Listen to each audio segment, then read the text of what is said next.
Good afternoon, class. My name is Specialist Montana, and today I will be your instructor for CIT, conducting individual training on practicing noise, light, and litter discipline.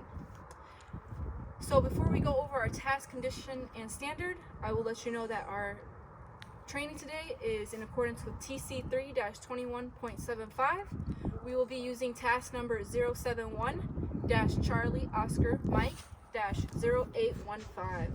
And all this you can also find in your Warrior Skill Level 1 book. So today's task is practicing noise, light, and litter discipline. Condition: you are a member of a mounted or dismounted element and you're conducting a tactical mission and have been directed to comply with noise, light, and litter discipline.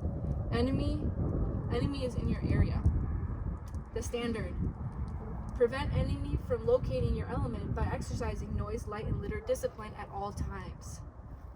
Now, for the risk assessment. Today's risk assessment is low, but we are all in an outside environment. Please make sure that you are watching your step, as we do have an inclined hill behind us.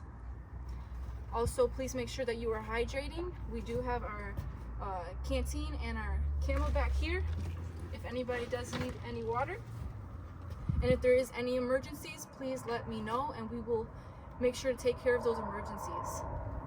Now, with that being said, the security precautions. You need to make sure that we're taking care of our security at all times during the risk assessment.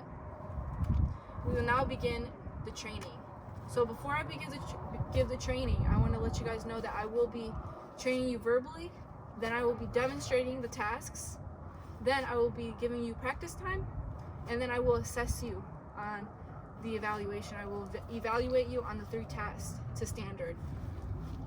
So let's get into the instructional lead-in. The first task: exercising noise discipline.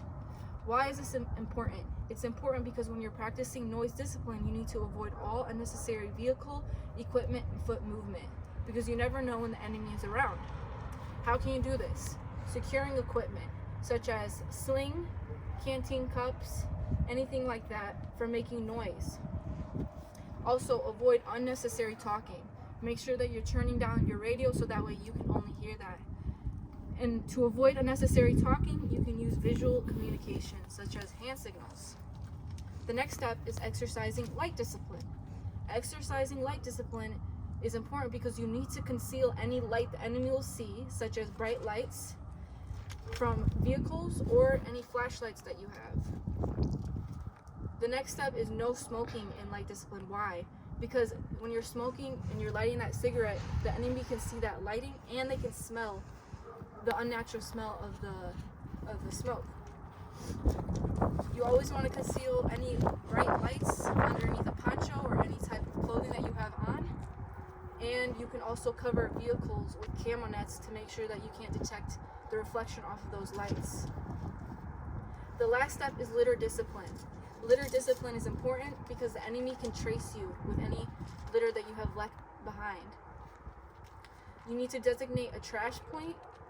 If there is no trash point, just put the trash either in your cargo pockets or in an assault pack. If you do not have an assault pack, maybe your rucksack, until you can reach that trash point.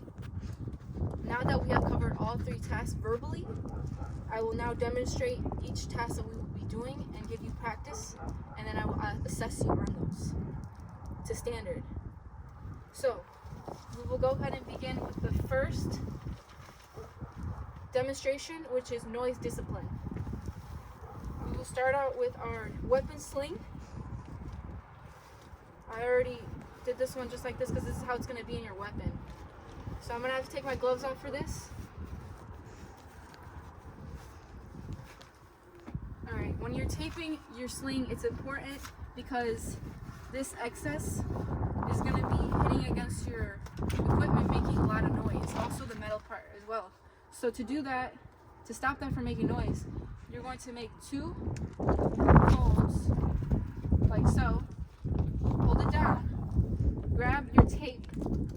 We're using duct tape today, but you can also use more tactical tape, which is electric tape, neutral color tape, but this is what we have today.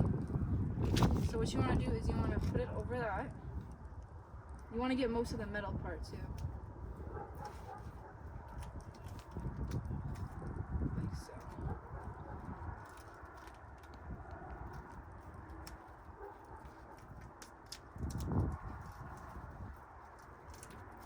Like so. Like so.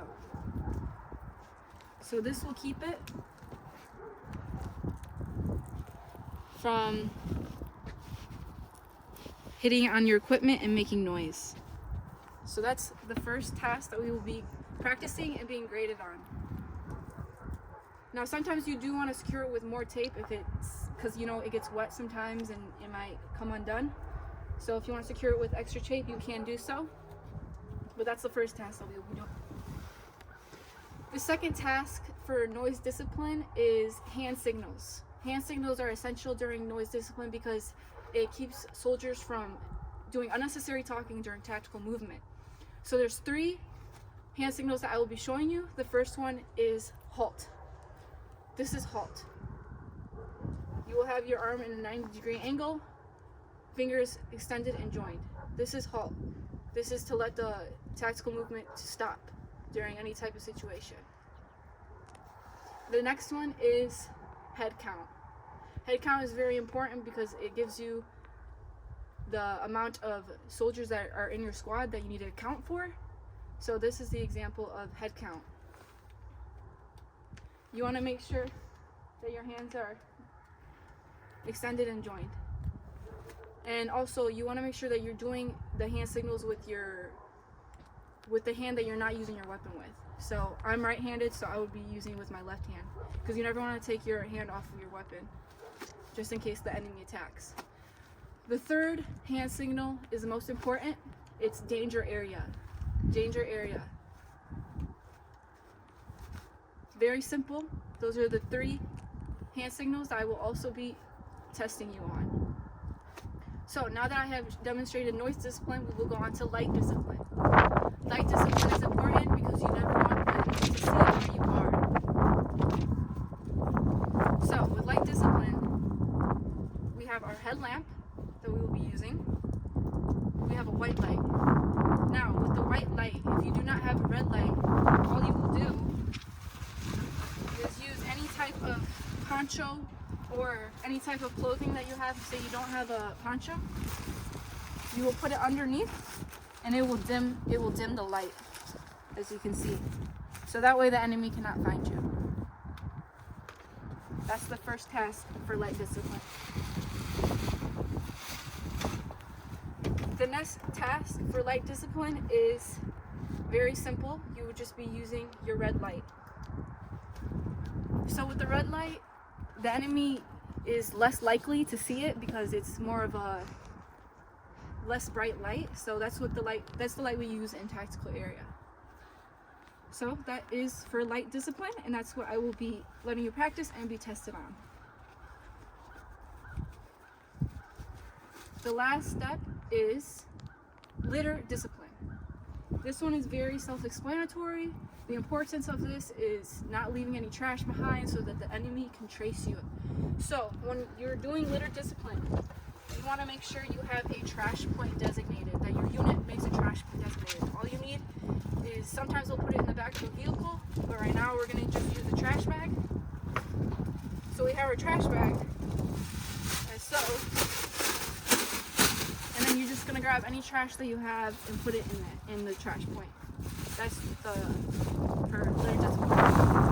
And the next step would also be, if you have any trash on hand and you don't have a trash point at that moment, all you would do is put it in your cargo pocket, as so, or you can put it in the pocket of your salt pack, because you do not want to leave any trace that you were at that area.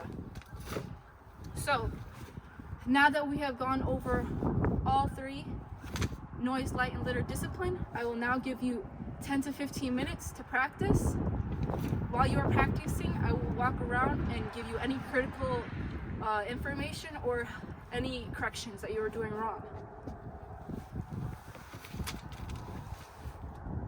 Alright, now that 10 minutes and 15 minutes have elapsed,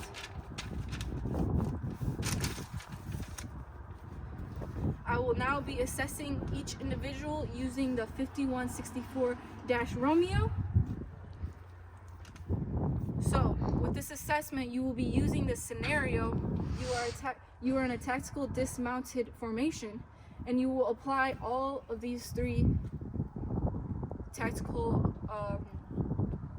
scenarios in that. So you're going to be using the noise, light, and litter discipline.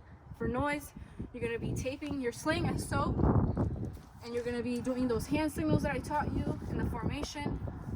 And then for light discipline, you're going to be making sure you're using that red lamp where you're hiding it underneath the poncho. And then for litter discipline, you're going to be making sure that you're doing that trash point. So let me put my gloves on for safety reasons. You will also be trained on proficient. You'll be trained on trained, proficient, or untrained. And if any of you do not pass, I will retrain and reevaluate you on this. So at this time, each individual will be assessed. I will give you about 20 minutes. Go ahead and begin. 10 minutes have elapsed.